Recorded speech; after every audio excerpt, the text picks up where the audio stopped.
Hey, there you go. It's working. Now we're on. Now we're here. Now we're going to talk about comic books because it's Tuesday. And what happens on Tuesday and Wednesday? We talk about comic books. All the new comic books come Yeah. out. Wednesday is the day. Is that Tuesday? Normally DC comes out and Marvel is on Wednesday. Is that like that's the vibe? That's the vibe. That's got like a thing in the industry right Mhm, now. I think mhm. a lot of people are kind of upset about it. DC doesn't want to budge, but everybody would prefer just release all your books in the same day. Just be the same day. You know, It's not that hard. Yeah. We got a lot of books today. we do actually. There's a lot of new number ones that come out tomorrow. Ooh, they're going to be valuable. They're going to be worth something one day because they're new number ones. Some of them maybe. We'll see. Let's take a look. So first of all, I always like to start off the stream with a facsimile, but I can't do that this week because there's no facsimiles. But what we do have is a second printing of Ultimate Spider-Man #1. Yeah, that was hot. It was very hot. Spider-Man #1. Yep, came out a few weeks ago, sold out pretty quickly. Actually, not quite as quick as I expected. I'll be honest. But that also might just still pretty good though. Well, that might just be the case that we actually our store ordered so many, like we were prepared for it to do really, really well, and it's still sold out like within a couple of days. Yeah, that's what you want. That is what you want. Keep the lights on. Pay health insurance. There you go. There's your one page of action in this issue. The Green Goblin. I assume, and it looks like we didn't talk about this in the stream because I didn't want to spoil stuff when the issue before it came out, but now it's out, so we can talk about it. Yeah, it's been days. This has given me it's been days. This has given me the Willem Dafoe movie Green Goblin vibes on this. It's giving Dafoe, It's giving Dafoe vibes, which you can go either way with that. It does look better. I love a Dafoe vibe. I mean, I love Willem Dafoe. It's this costume. The costume itself in that movie was not my favorite, is how I would put it. Because it wasn't a purple tunic and a long purple hat. Pretty much, yeah. I like the goofiness of the Goblin. I don't like. Yeah. I don't like when you try to treat the Goblin seriously, like make him look cool. Like if it was actually real, what would it be like in real life? Right, what would the Green Goblin be? He would look like a goofy Goblin guy. He would be a Goblin guy. He'd be a dude in a suit that had a Goblin face on the helmet. Right. But anyway, if you missed issue 1, it's out tomorrow, and you know what? I won't be surprised if they come back for a third printing at some point because I know people dig it. Yeah, they're really into it. Sound like hotcakes. Another collected edition. Smith. This comes out tomorrow. This is just a new printing of a book that came out a few years ago, but I wanted to highlight it because it's a really good book. I really like Aerosmith. It's a alternate history fiction. Yep. So it takes place in World War I, but it's in a setting where magic exists. Yeah. So the main character, Mr. Smith. His name is Aerosmith. Yes. And they have I don't wanna miss a thing. No. I don't want to have a conversation about the band. Oh God. This it's dang it, Dan. I can't. You're on a roll. I hate that band so much. Wow, really? I hate Aerosmith. They're the worst. They're the worst 70s butt rock band ever. They're really terrible. So there you go. Just getting that. I really like Aerosmith. Yeah, sure. Dang it! This is why I was tiptoeing around that because now, the anger. No, they're bad. They're really bad. They wrote some hits, man. Some jams, some hits. No sloppy playing. Oh man, boring music. You don't understand rock and roll. It's just they're. I would say they're like the epitome of the LA party band, except that Guns N' Roses exist, and they did it years later. Yeah, so I don't know. So that's one negative with this book is that it shares it's called Aerosmith, and I'm forever reminded of this band. Yes. No, the setting is really cool. There's trolls and fairies, but it's like World War I laid out as it was, but with all this just extra fantasy stuff. Yeah. And so there's this new Air Force when the main character wants to sign up for. Except I guess I got to be careful about which page I turn to. You gotta be careful. I do got to be careful. We're not even to the saucy book yet. Already, first book. But the setting is really neat. They have this new Air Force where it's like guys literally fly, with magic, and they do so by, there we go, that's a good page. They do so by like magically bonding with these little dragons, and then they are able to like the dragon just picks them up. Well, it's like a magical thing. Like the dragons fly because of magic, and so then they like can. It's like a symbiotic relationship that you kind of have where you can fly as long as you have your dragon on your shoulder, and it just makes for a neat visual, and it's just fun. But otherwise, yeah, it's a really good book. It's like a mashup of high fantasy and kind of like gritty war drama, but it works really well. It's written by Kurt Busiek, who's one of the best comic book writers. Drawn by Carlos Pacheco, who unfortunately passed a few years ago. So he was a really brilliant artist, taken too soon, but at least we've got his works that live on and we can enjoy. Yeah. All right, let's get on some of the books that come out tomorrow. We're going to start with a few of the books. Don't. It's crazy, man. You like Aerosmith? Like, you think they're a good band? They got some hits. No, they don't. There's so many hits. Name one. Walk This Way. The Run DMC song? Well, I mean, it was afterwards. The original version's great. But I mean, that's another thing. Pioneering the rap rock connection. Walk This Way. Yeah. I liked amazing. I liked Public Enemy and Anthrax more. That's another great one. Absolutely. What's this? We're going to flip through just a couple of the books that are in my poll that I like to highlight. Daredevil Black Armor. It's just a fun throwback to the 90s version of the character where he was all edgy and gritty. And lots of colorful supervillains as they looked in the 90s, which, as an old man, Who's this goblin fella? He looks goblin. That's that's the Hobgoblin.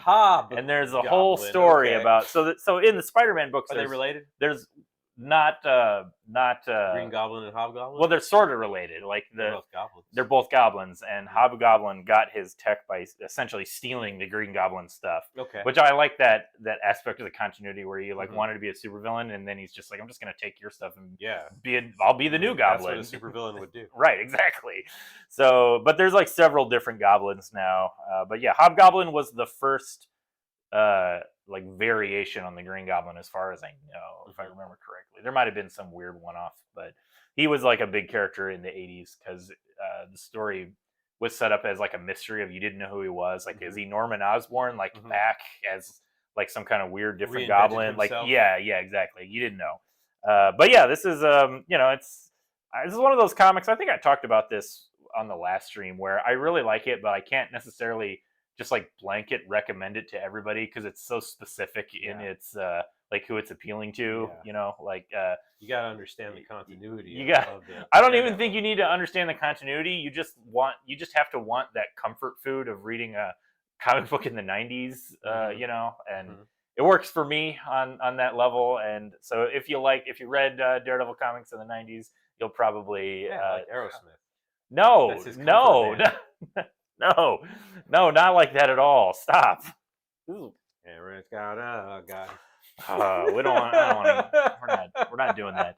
Also in my pull list, Our Bones Dust. We've talked about this one a lot. I love this book. It's so good. It's with the aliens and stuff. Yeah, the alien robot. There was a big twist that I did not see coming at the end of the second issue. Don't the twist. Well, don't untwist it. All right. We won't. Be careful. I'll be careful. I don't want to show it. Don't reveal the twist. But the story is really cool. It's really violent. But it's like, I don't know. It's just enough weirdness going on where it's like it's going somewhere slowly, but it just like really kind of sucks you into it, and it's I don't know. It's really really good. Like this is actually one of my favorite books that's coming out right now. Okay, cool.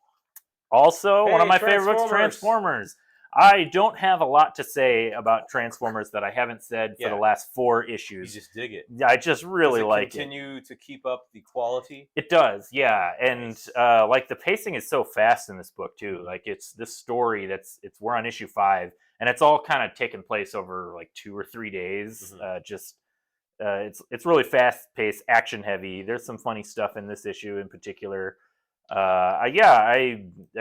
really good. We see the lady Transformer, RC, I believe is her name, and they bring her back because that's kind of like the the story is moving along where they're trying to bring back all the bring them back to life essentially. You've seen that Transformer band that dresses like I have, yeah. They do. I forget what they call themselves, but the lead singer, she dresses like that, because that's the lady Transformer. Is there only one? Well, I can't speak for later versions of Transformers. I think she's the only one in like the Generation 1. That was the obligatory lady character. Seems odd there would be only one feminine. This gets into the presenting Transformers.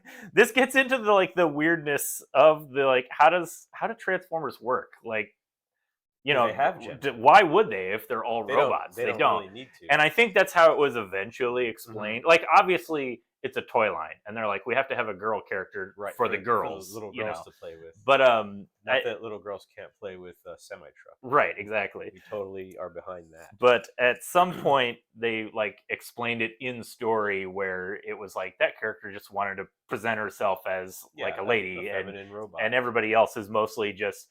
They're mostly, I mean, we think of we think of them as male characters, but most of them are not very gender specific, you know, because they don't have a lot of that's kind of what's neat about the Transformers design, and I think that's what draws a lot of people to it is that it's very, very robot there's not a lot of human characteristics to the designs of the faces always. Optimus Prime doesn't even have a mouth, it's just that's true. Just eyes. The eyes and the plate.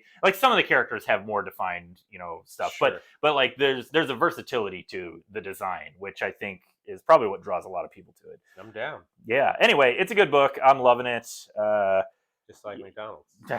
You know what? I probably haven't eaten at McDonald's since. I had 10 chicken nuggets the other night, and they were delicious. That's my you want to talk about guilty pleasures? A chicken McNugget is my guilty pleasure. Nice, the McNugget specifically. Yeah. Chicken McNugget. Yeah, I don't know what they do. Their breading is different. It's the breading. Yeah, the breading is different. It's because I think they're battered. It's a batter, not a breading. Yeah. I prefer a batter fry when I can get it. Me too. We're going way off topic. But the chicken nugget. They've done it. Another book in my pull, Action Comics. It's that guy. Yeah, it's that guy, Bizarro. Is he Bizarro or Bizarro Superman? So, okay. So now you're asking a deep lore question. Yeah, I need to know. So he's Bizarro Superman is what he is. And if you want to get even more technical, Bizarro Superman is a specific character. Bizarro number 1 is the first Bizarro Superman. There's several others because Bizarro. This is all in the pre-crisis version of the character, the 1960s and 70s continuity, where Bizarro is an imperfect, non-organic, non-living replication of Superman. That's how it's described. So he's not alive, and that's why he's wacky and stupid. He's the opposite, because he's opposites, because it's an imperfect. I mean, it's all just arbitrarily decided, but he's an imperfect copy, like a Xerox, and how when you would copy paper, it would degrade the quality of the picture. So I think that's the basic idea. And so Bizarro Superman number 1 makes imperfect copies of himself. Oh, they get more imperfect as we go. Yeah, but they're all still pretty much the same level of imperfect because they're all imperfect. Yeah. And so he populates an entire planet, which is Tehra. It's Earth spelled backwards. I don't know how you would pronounce it. And it's a cube, not a globe. Wow. Because it's a cube is the opposite of a globe. So there's just this giant. I mean, it's obviously the opposite, right? In space, and he populates it with citizens of imperfect copies of himself, and I love those stories. They're really silly, and that's actually kind of where Jason Aaron is drawing on a lot of that for this story. Where although the setup for this one is that Bizarro Superman, he does some kind of magic spell that turns everybody in Metropolis into a Bizarro version of themselves, including Superman. So that's actually that was the final page at the end of the last issue was that Superman turned into Bizarro, but then he turns back because he's able to overcome the magic spell. He's Superman. He's pretty super. But Lois is Bizarro Lois, and everybody else is the whole city's becoming Bizarro. She becomes a good reporter. No, it's the opposite. But it just plays with the absurdity of the Bizarro setup of it's kind of arbitrary when it's opposite, but like for example, it's the plot seems to be that Bizarro Superman is trying to make regular Superman go insane by having him try to be Superman on a Bizarro planet. Yeah, right. We did that last time. He likes to build stuff instead. Yeah, exactly.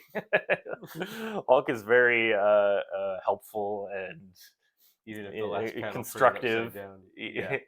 It was fine. You guys don't even know what you're talking. It's very Bizarro in itself. Yeah. Sure. Yes. Anyway, this is a good comic. I love Bizarro stories. Existentialism. Is there a Bizarro Batman? I see Batman. So there in the pre-crisis, there is a Bizarro Batman, and I was kind of curious if we were going to go. I'm not going to show the spoiler twist in this issue. Don't twist it. I was curious if Jason Aaron was going to take the story where he was going, based on what I know from reading the Silver Age Bizarro stories, and he did go there, so I really enjoyed the final page. There. Yeah, he went there, and it's like it's really cool if you've never read any of the Bizarro stuff, because like Bizarro has always been this weird part of the Superman like mythology that most people don't really understand because it's so silly and it's bizarro, and like the term itself, like Bizarro, has kind of taken on its own its own meaning instead of just bizarre, but yeah, this is really good. I'm really enjoying it. Looking forward to the next issue with the big plot twist page. It's not really a twist, that's not fair, but the cliffhanger. That's what a twist. All right, now we've got a whole series of number one issues to look at. First one is Sinister Sons. I just picked this one up randomly. This is a new series. It's written by Peter Tomasi, and the main characters are the sons of Sinestro and General Zod. Okay. And it looks like the tagline on the front here is bad, mad, and angry at dad. Wow. So this is definitely like a I don't know what you would call this. It feels kind of cutesy, like it's like edgy for kids, if that makes sense. Yep, sure. So just for teens, maybe. Yeah, maybe. It feels a little like it's skewing a little younger to me, but it's like a weird. Like Sinestro and I don't even remember what the kid's name is. Sinestro's kid, I think he's like Sinesi or something like that. I don't know. And General Zod's kid, like Sinestro's kid, is trapped on this planet, and General Zod's kid is exiled from his family in a similar to how Superman, except like Superman was exiled. He was sent away to save him, whereas in this they're banishing him because he doesn't. Like, he's not a good son because General Zod is a tyrant supervillain, I mean, what about all the good things Zod right did? So yeah, exactly. Yeah, I mean, let's face it, he's the only one that could keep order in a galaxy. I mean, he had a son, so somebody liked him. Right. It was what's her name, the other Kryptonian from the movies, the Superman 2, that I think that's her anyway. My knowledge of this continuity is really spotty. I don't read a lot of these DC characters. Together, I was just kind of curious because you're the expert here. Oh boy, don't put that on me. DC's kind of been in this place where they're introducing these son characters. So they did it several years ago with Batman and Superman, where Batman has a kid, Damian Wayne, who's currently Robin, and Superman has a kid, John Kent, who is one of the versions of Superman that's flying around now. And so it's just been a thing that DC's been doing, where they're like telling these stories with the main characters are kind of growing up and in like a fatherly position in a weird way. Yeah. And so now this just looks like it's like kids are running around. Yeah, kind of. And it looks like that this is just sort of supposed to be like a kind of a fun play on that, where it's like, what about the supervillains having kids, and they're kind of dysfunctional, and like General Zod's kid just lands on the planet that Sinestro's kid is on, and he's just immediately announces that he's taking over, like, I'm here to rule you, and Sinestro's kid doesn't care, he just wants to leave so he can go kill his dad or something. There's like a lot going on. The art is nice, like it looks nice, it's pretty playful. I wasn't super invested in the story, but I'm sure, like, if you've been following these books, because these characters were introduced, I think, in a different series, like Green Lantern, and probably there's a Zod book out right now also. But I wanted to it's a new #1. I wanted to take a peek at it. It's going to be worth money one day. You know what? It could be. No, because these characters. This isn't the first appearance of these characters. They first appeared in like Green Lantern 4 or something. And so #1s don't matter anymore. Not as much, no. Probably because there's so many of them. Yeah, there's a lot of #1s. It's like, I mean, speaking of a lot of #1s, let's move on to our next #1. Another series that I enjoyed last year, Blue Book. This is a new Blue Book series, Blue Book 1947. Interesting. Okay. So this is a nonfiction comic, and it tells I don't want to say, I guess I have to be careful about how I say this. The first series told the real life story of the reported alien abduction. Yeah. And so this one tells the real life story of the first reported flying saucer in 1947. And it tells this is where the term flying saucer came from this weird sighting that this pilot had. And it's, I don't know, I really like that kind of stuff. I mean, I don't either, but it's neat. And I believe in aliens wholeheartedly. I mean, I think they're real. So Dan, you know what? I believe that you believe that. You believe that I believe that you believe. You're correct. I love the X-Files. Great show. So it's a great show. And so I love this type of not just aliens, but the type of like mystery of it, the unexplained. Yeah, exactly. And that's also what's in these issues. This always has a backup story about like they call it a true weird, which is like things about cryptids or just unexplained events, phenomena, and stuff. The Chupacabra. Exactly like my that. Favorite cryptid. He's a good one. But I'm glad that this series is back. It's written by James Tinney and drawn by Michael Avon Oeming. Oeming's art is really, really good. It looks great. I like the style of it, like the two-tone kind of black, white, and blue. Real classy. Cool stuff. Yeah. If you're into that kind of thing, like real life. You like alien abduction stories and flying saucers and stuff. Way to go. If you like aliens, check it out. It is cool. All right. Another #1. Hey, look at this guy. Look at this guy. Dutch. So we talked about issue 0 came out last year, many months ago, last fall, I want to say. And so this is issue 1. Now, what's cool about this book is this is a character that was originally created in Rob Liefeld's Youngblood. Okay. But it was the ownership of the character was retained by the writer of the book, Chap Yeep is his name. And he was Chap. He wrote for a lot of Liefeld books. He was writing some Youngblood stuff. And Liefeld no longer owns Youngblood or any of the characters, but for whatever reason, the way the deal was done, Chap retained ownership of his one character that he did, and that was Dutch. Which it's funny because the character himself feels like he's just a copy of Cable, the character Cable from the X-Men, which also was co-created by Rob Liefeld. But like 65% of all Rob Liefeld's characters feel like they're just copies of Cable. Kind of similar, yeah. But so what's neat about this is that it's written by Joe Casey, who's a writer that I really like. This series, it's going to be drawn by Simon Gain, and it's like a throwback to Youngblood types of stories without naming it because they don't have the rights to it. But you can have this character who was technically like in Youngblood, and it's just basically like a old retired soldier gets drawn back into the game. His robots are showing up trying to kill him, and he's trying because he's got big guns. Exactly. And so if you like a lot of the classic Image stuff, like I think you'll really like this book. Joe Casey is a great writer. He's actually he did a rewrite of Youngblood some years ago that I don't think was ever finished because I don't know if there's actually ever a Youngblood series that has been finished. They all just kind of peter out and get rebooted. Out. Yeah, exactly. I'm going to tell you though, I'm not a huge fan of the art. So it's a different artist that was in the first issue. I like this. I can't draw. I'm going to tell you the guys right now. I can't draw anything, but I don't know. Just something about it feels like a little unfinished to me. So it does have you can kind of show. It does have like a sketchy quality to it. It reminds me a little bit. I don't know if this is.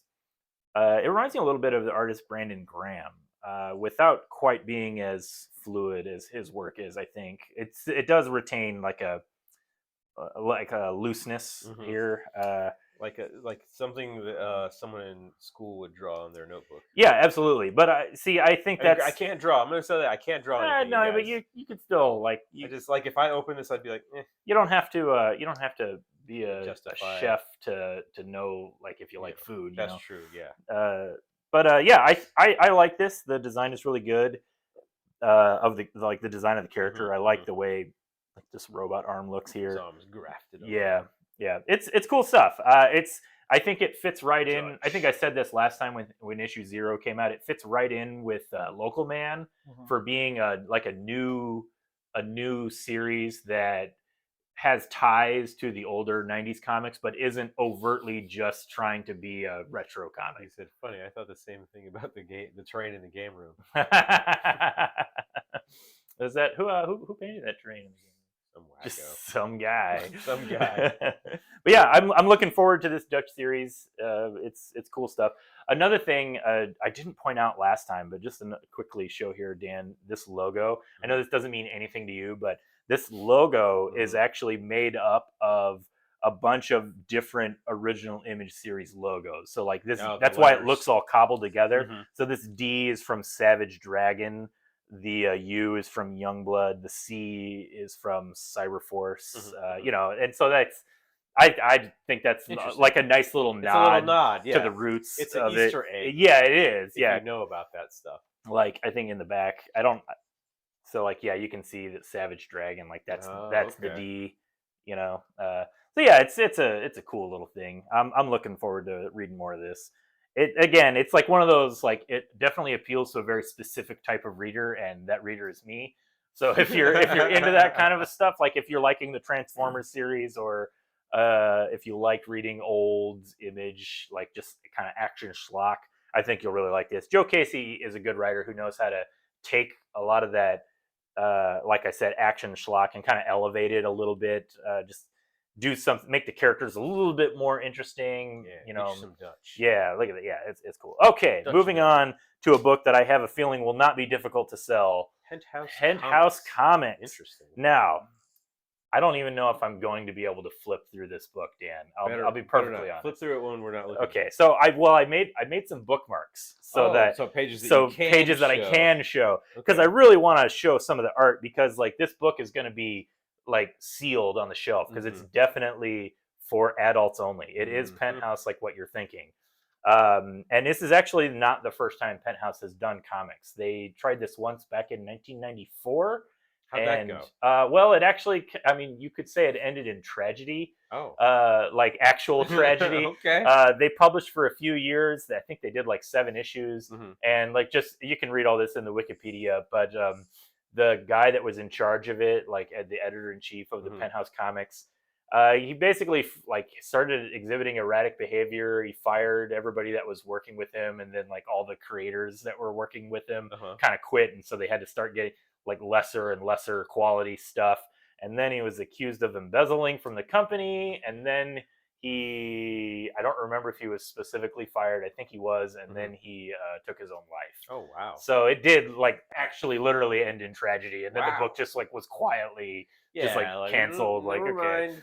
And it also was like bad timing on their part, because they launched in 94, which was right after the bust of like the boom. Like comics were selling more than they've ever sold in like 91, 92, and then in 93 the bubble burst. People and were like, yeah, exactly. Well, all the people that were buying 10 copies of Youngblood #1 suddenly realized that Youngblood #1 is not actually worth as much as Superman #1 from 1940.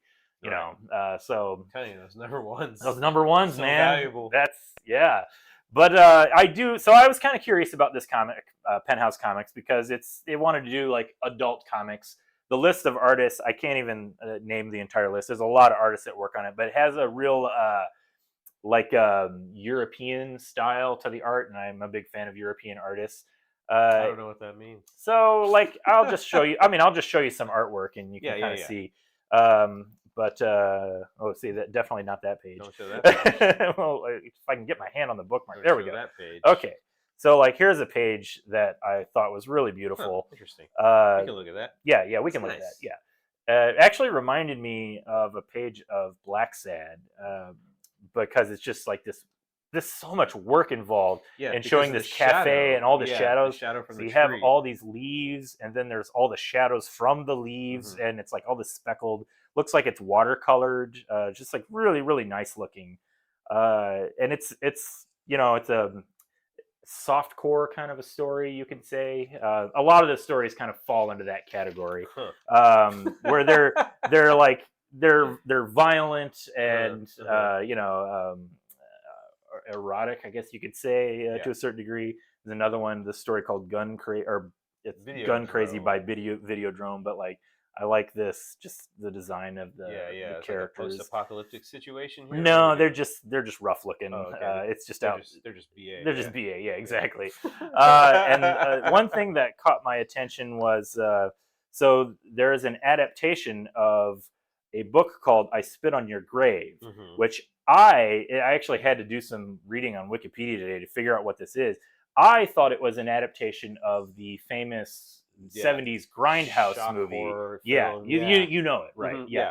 And I was like, well, that seems appropriate, I guess, for a Penthouse magazine, maybe a little trashier than they like to normally present themselves.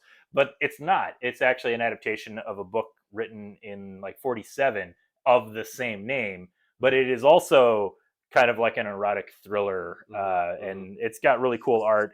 And I'm actually looking forward to reading this one a lot. I haven't read this entire issue, but I was reading just like because I got stuck reading Wikipedia today trying to figure out what all this is. Yeah. I was reading about I Spit on Your Grave. It's a French novel, as I said, and the author there was a film adaptation in 1959, I think. Good year, yeah. And he went to the showing, and after a few minutes into the showing of the movie, he stood up and started shouting about how dissatisfied he was with the adaptation, and then he went into cardiac arrest and died. Oh wow! During his rant, like complaining about the poor adaptation of his work, and then he went into cardiac arrest, and they took him to the hospital, and he died. Well, that'll happen. So, and also he was like 39, so he wasn't like old. Wow. Yeah, that's why I'm like, I wonder what else was really going on there, because most people don't die of a heart attack at 39, but But yeah, it's Penthouse Comics. It's kind of exactly what you expect. There's a lot of adult subject matter. There's more than just comics in it. There's like some articles. You read it for the articles, right? Exactly. There's an article about a list of the most expensive adult films ever made. There's we don't want to go. There is a photo shoot in the magazine. So again, this is a book. I wanted to just show off some of the art because, like, you're not necessarily going to be able to flip through it on the shelf, and I wanted people to be able to see it. Dang, yeah. Yeah, I know. It's in my pool. It is in my pool. This is the book I will be buying. It's a nice cover. But anyway, so yeah, I do like.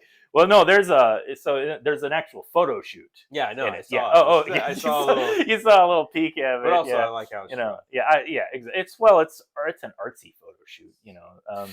Cool. There is an article explaining, or not an article. It's just the introduction. They kind of explain about the photographer and his style, and he's actually like a notable photographer. But you know what? I don't want to sound dismissive, but like the world of Penthouse is not actually my world. I don't want to like sound like a nerd, but I don't know a whole lot about it. I read Rob Liefeld comics when I was a teenager. Look, I grew up before the internet. Like, right? Yeah. What else you got? Right. I had to read Youngblood. That was it. That's right. But yeah. So Penthouse Comics, cool. You know what? I appreciate. You're an adult. Check it out. Exactly. But I appreciate that an attempt at like doing. I'm always like curious about like, new publishers trying to do something new with comics, telling stories in new ways. Yeah, exactly, and they're going big with it, which is what they did, which is what happened in '94 when Penthouse, they went big with it. At the time, it was noted for being the highest paid artists in the industry. Like that's very cool. They were very much like, we want to have the best. We're going to make like awesome books, and they paid the best page rates, which is why it's so unfortunate the whole thing ended in terrible tragedy. All right. So we always like to end the show by having a coworker pick out a book for me to read and talk about. And a lot of times I go to our friend and coworker Celeste because Celeste she has wildly different tastes than me, and I like to expand my horizons and read different things.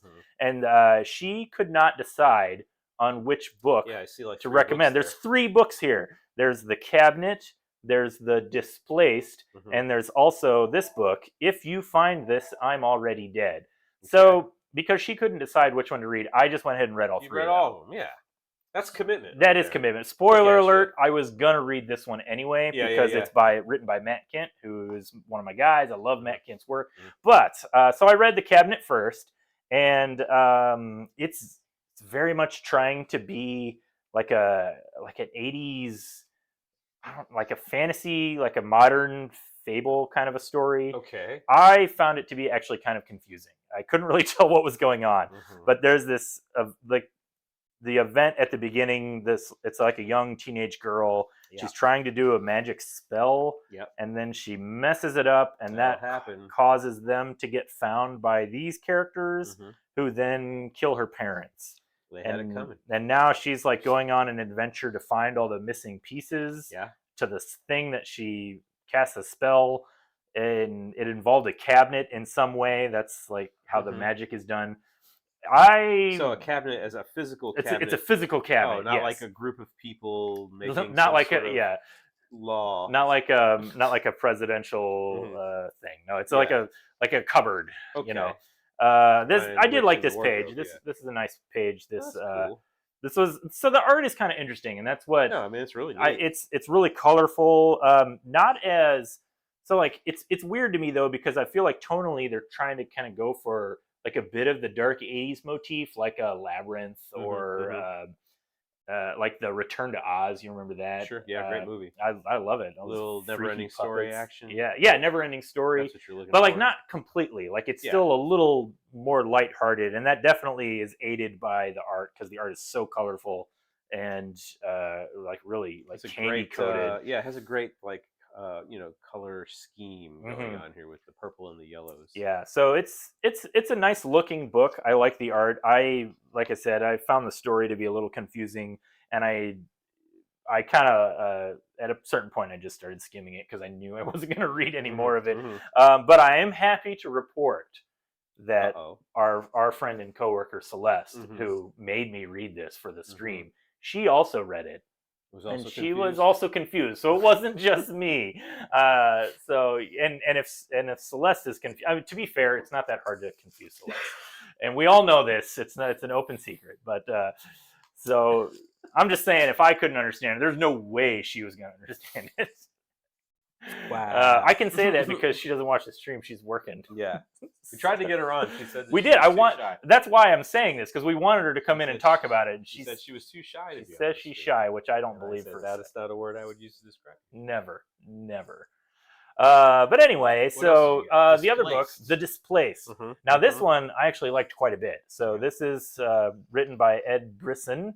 And illustrated. Susie says I'm telling. You could tell, tattletale. Nobody likes a snitch, Susie. That's right. But I liked this one actually quite a bit. As I said, it's like a really good setup to. It actually feels like I was just talking about how much I like the X-Files. Yeah. It feels like the setup for an X-Files type of story. Yes, X-Files vibes, where there's this. The story takes its time introducing all the different characters. And you kind of get a vibe for everybody that there's an event that happens and they're all affected by it. Yeah. And the event is exploding bus. No. This is like all these types of stories. There's the resident like crazy old guy that nobody believes. Yep. And so he's trying to stop this event from happening. He steals a school bus and lights it on fire in the middle of the road. That'll happen. For you don't know really why he's doing it. Yeah. But seems pretty awesome. Yeah, it's pretty cool. But the event is just like it's not really a secret, but it does lead up nicely to there's just like a giant sinkhole, and like the entire town disappears. Oh. And so the survivors are like characters that weren't in town at the time for whatever reason. And so now they're all like dealing with this aftermath of like, wow, how can a whole city just disappear? And then things get weird. It's like, obviously, like a That's weird. Yeah, exactly. And then it gets more weird. That's why I'll show you the sinkhole, but I'm not showing you what happens after that. Show me the sinkhole. Because it just like there's some kind of supernatural thing going on. They don't really know. It's just enough information in this first issue. It's a really good first issue. It's just enough to tease you into seeing where the story is going. But like you get a good handle for all the characters. Like I said, they're like there's like 4 or 5 different characters, and they're all given several pages devoted to just like not really to the plot, just like hanging out with the characters so you get a feel for who they are. Yeah. Which I really appreciated. It's just like so perfectly paced, and it lays out really nicely. Really looking forward to the next issue. Gonna be really cool. Like I said, classic X-Files kind of a thing. Check out Displaced. Displaced, yeah. All right, that is a number 1. Yeah, first issue comes out tomorrow. One day. You know what? It might be. That's how books like that. Once they announce that the film rights have been bought and like a film is in production, boom. Those number 1s like skyrocket in value. We had that big frenzy a few years ago with the series 8 Billion Genies, because like I think either shortly after the first issue came out or like right around that time, Amazon announced that they just instantly bought the rights and went into production for a show, and then it became like a frenzy where everybody's like, "Oh, I got to get more 8 Billion Genies. I got to get more 8 Billion Genies." I haven't seen that. Haven't seen that. Hasn't happened yet. TV shows take time. Takes a little bit of time. Not like comic books. It takes that long. Yeah. It depends. It depends. That's why I like comics, because you don't have all of the layers of like production that go along with like a TV show. Like literally any single person could just sit down and write and draw a comic book, and that's doing it. That's really, I just think it's great. That's my goal. Well, I'm very proud of you for that. I got so many ideas. I bet you do, man. Everybody has ideas. Final book to talk about. I can't draw. Neither can most artists that are working for Marvel these days. But wow, shots fired. But if you find this, I'm Already Dead. It's written by Matt Kindt, who is somebody that I really like. Drawn by Dan McDade, whose art I'm not super familiar with, but this is another just really great first issue. It's set up really simply. There's like this weird spatial anomaly. There's always a spatial anomaly. It's like I don't want to say Star Trek, but a sci-fi future where you have spaceships and stuff. And there's this like spatial anomaly that leads to like a pocket universe, and there's like another planet essentially. And so they're investigating. They're kind of moving in. There's like a little bit of a Colonial Marines. Yes. There's a little bit of like a Starship Troopers vibe to this, I love which I know you appreciate. I guess I'm trying to show that page there. So but I don't really want to spoil too much what happens in this issue. Don't spoil it. But the whole story is told from the perspective of this character, who is a reporter. She's press. She's a journalist, exactly. So she is going with this team to this fort that's on this planet where they've been for like 5 years. And she's the first civilian allowed into this area. And so she's going to kind of report on what's happening. And the whole thing is told, the narration is from her, her journalism. She's writing, it's not specifically an article, because without giving too much away, everything goes a little, I think, as they say in the pear-shaped. I think they say pear-shaped. I think I've heard you use the term snafu before.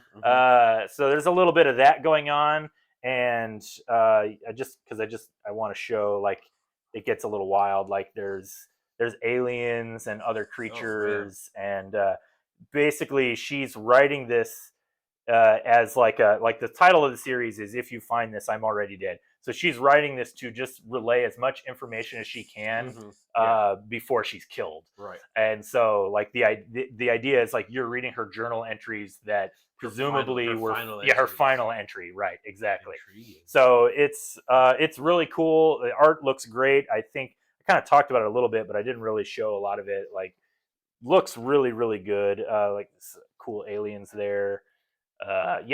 Like weird designs. I really liked this. This actually, it's hard to pick because there's a lot of good books that came out this week. Transformers, of course, I'm loving. But I really liked this book. Actually, talking about the art, it reminded me a little bit of Daniel Warren Johnson's art style. Like it's got that little bit of roughness to like the way the characters are drawn, but also there's a lot of like technical backgrounds that just like look really good. Like it's really full art. Yeah, but it did remind me a little bit of Daniel Warren Johnson's work in Transformers. Not quite as like it's got that same exaggerated, but it's got that vibe. Yeah, exactly. So yeah, really good book. Highly recommended if you like sci-fi, action, adventure. It's great. I'm interested. I think you will like it. Sci-fi, action, adventure. Yeah, that's like my middle name. I think you will really like it. I'm doing it. Yeah, I did it. As long as I sell one person one book, this is all worth it. If it's even if it's the co-host. Hey, that counts. Hey, that is a sale. So write that down. Yeah, that's a sale. So highly recommend this book. Come in and get it while you can. I'm gonna buy all of them. Is there variants? There are variants. This is the main cover that I showed off, but there are some variants. I'm only here for the variant covers. I know. I love a good variant cover. Awesome. All right. Is that all the books we got? That's all the books. It was a pretty big stack, but we flew through them kind of fast. I don't want to dwell too much on the stuff that I've already talked about for months on end. Yeah, like if it's like the 5th or 6th issue of something that you like, is it still going well? Is really the question. Yes, exactly. And it seems like they are. They are. Transformers is still doing it. Still pushing the button for you. It is. Awesome. It's working very well. Well, come on into the store tomorrow. All the books are going to be on the new shelf. If you don't buy your comics here at Fantasy Books and Games, buy them somewhere. Check it out because there's something there for everyone. Such as superheroes. That's true. There's also sci-fi adventure and Penthouse. That's the best kind of stuff. 2 of my favorites. So we'll see you guys next Tuesday. Bye.